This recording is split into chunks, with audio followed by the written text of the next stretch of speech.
we are starting off the show today talking about just some general takeaways from the NFL this past weekend, because I thought that it was sort of more clear than ever that there is this wave of coaches driven by analytics. And listen, I understand that analytics are obviously a massive part of the game now, and it does sort of reach a further extent than initially meets the eyes and can sort of dive a little bit, push past the norms that we've seen in the league for so many years. But specifically on these fourth down decisions that you see across the league, I thought that this past week in particular, we saw a lot of decisions. I think it was mostly highlighted by Nick Sirianni, of course, head coach of the Philadelphia Eagles, who at this point is now in the spotlight. Came into this year with a very fair share of scrutiny after the meltdown down the stretch of last season,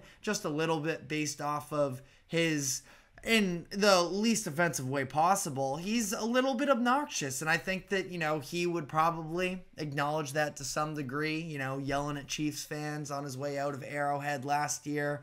I can't remember if that game was actually in Arrowhead, but, when he yelled at the Chiefs fans last year, and coming off of Monday Night Football, where he decided to pass the ball on that 3rd and short that ultimately left the door open for the Falcons to have more times. They go down the field, score the game-winning touchdown, and, the Eagles sort of fall apart there.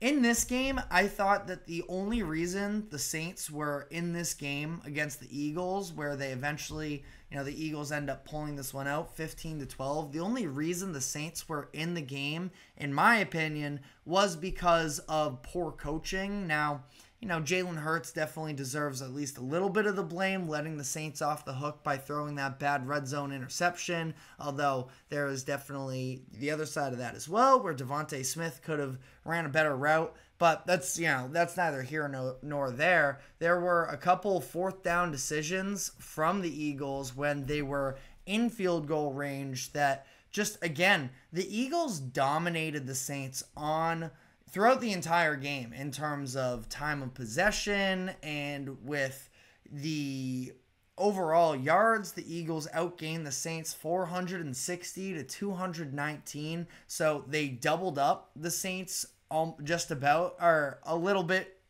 short there, but almost doubled up the Saints in total yardage in this game. But came down to a field goal score because there were a number of opportunities where Nick Sirianni decided to go for it on fourth down and sort of just allow the Saints to remain in the game. And I don't know if it was to some degree trying to chase what was the points left on the board from that decision to go for it in the red zone early on in the game. But you are talking about, and you know what?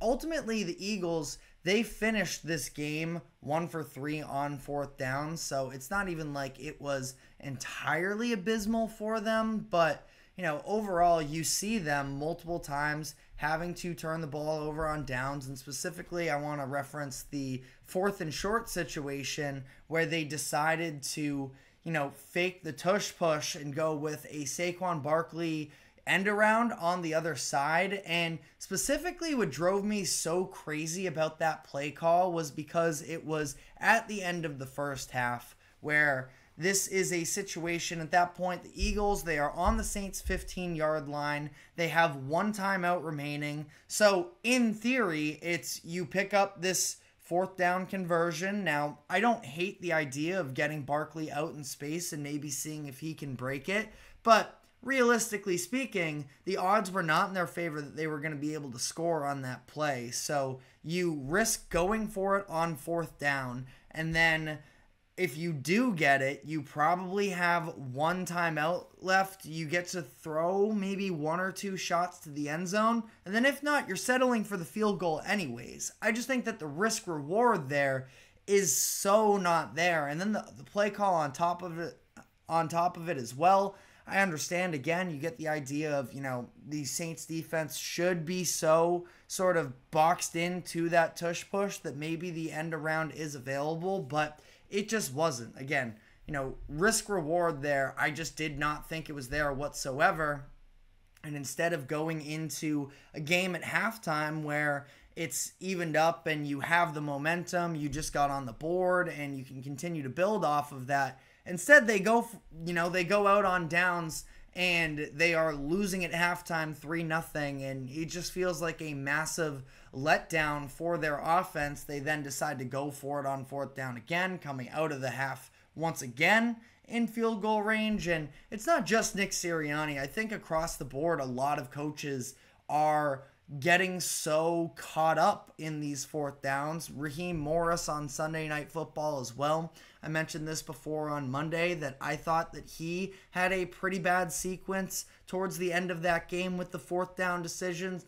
Now, the first time around, when he and Zach Robinson called the 2 consecutive play calls on the second to last drive that did eventually pick up that first down, that was, a fine sequence of events. But then you test your luck once again on 4th and 5, don't get it there. It ultimately results in them then having to go for it on fourth down the next drive instead of having a field goal to win the game. So I think the coaches are getting ahead of themselves a little bit. And this idea of, I understand you want to have pride, you want to have confidence in your offense and show them that you do have confidence in them.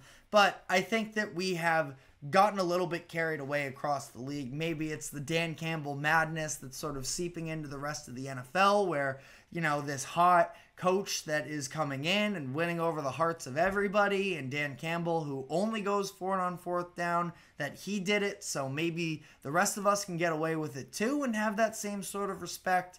I just feel like you need to have a little bit more perspective there and know what the moment calls for. I thought that Sirianni and Morris both had some bad fourth down decisions. And then you want to talk about some of the play calls as well that I would look towards with, like I mentioned, really didn't love the Saquon Barkley end around. At the end of the day, pick your poison there. If they had gotten stuffed on the tush push, which I highly doubt that they would have, I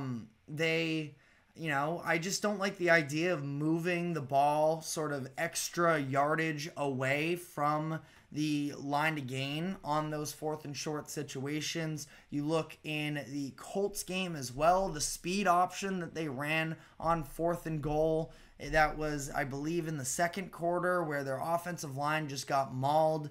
And as a result, once the pitch goes out to the running back from Anthony Richardson, it is just a running back and 5 Colts defenders on him. It was DeAndre Swift, I believe, was the running back as I think of it. But yeah, I really don't like the play call there of, again, literally pitching the ball backwards when you just have a yard to gain.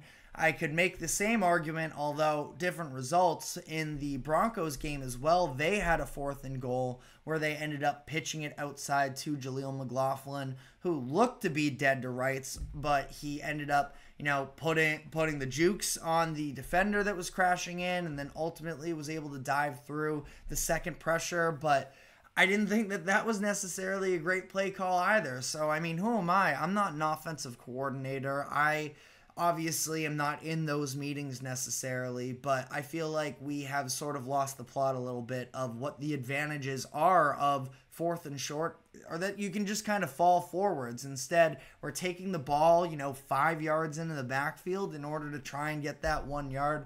Just does not make sense to me. But, I think that on that same sort of note, it does make it a little bit more difficult in the situation of a Bears at the goal line, where they ended up, running 3 consecutive plays trying to go up the middle and got absolutely nothing out of it. The offensive line play across the league just continues to be brutal. And a lot of these O-lines are, I will defend them a little bit, benefit or sort of being hurt by the fact that some of these quarterbacks just do not have the proper pocket presence to be able to, avoid taking these sacks. You see Deshaun Watson, who ends up taking 8 sacks. I feel like a lot of it was on his offensive line, absolutely, but he didn't necessarily do himself any favors. Will Levis in that game against the Packers, they were sacked 8 times. You go to the Tampa Bay game against the Broncos, Baker Mayfield sacked 7 times. And again, sacks can be on the offensive line 100%, but then on the other side of it as well, we have to hold these quarterbacks at least somewhat accountable for trying to hold on to the ball too long and making mistakes that, I understand that the offensive line has a very tough job, and we've talked about this recently, that feels like some of these defensive players are just evolving to another level athletically, and the offensive line just hasn't caught up necessarily yet. But that is becoming a very detrimental situation for a lot of teams where their quarterbacks really don't even have all that much of a chance to succeed. For example, in New England, the only reason that Drake May, or I shouldn't say the only reason, Drake May is a young prospect as well, but part of the reason that he's not playing right now is because the offensive line is such a disaster that you don't feel like they can actually do anything for him. You look at Caleb Williams, who has really been struggling up to this point in the season. Well, their run game isn't working, and he's being pressured immediately. And then additionally, you look at the Jaguars, where, Trevor Lawrence has not been very good up to this point in the season. But when you have guys crashing into your face every 2 seconds anyways, it's kind of hard to build up much of any momentum at that point as well. So ultimately, offensive line play, obviously a real concern in the NFL, but I did just mention Caleb Williams. What I will say is that my last sort of takeaway is that fans of some of these teams with the young quarterbacks can take a deep breath, because we are seeing across the league some of these young guys taking proper steps in the right direction towards taking their game to the next level. Jaden Daniels, obviously the prime example of that. He came out and shined against the Bengals on Monday Night Football, but I'll add Bo Nix had a pretty nice game as well.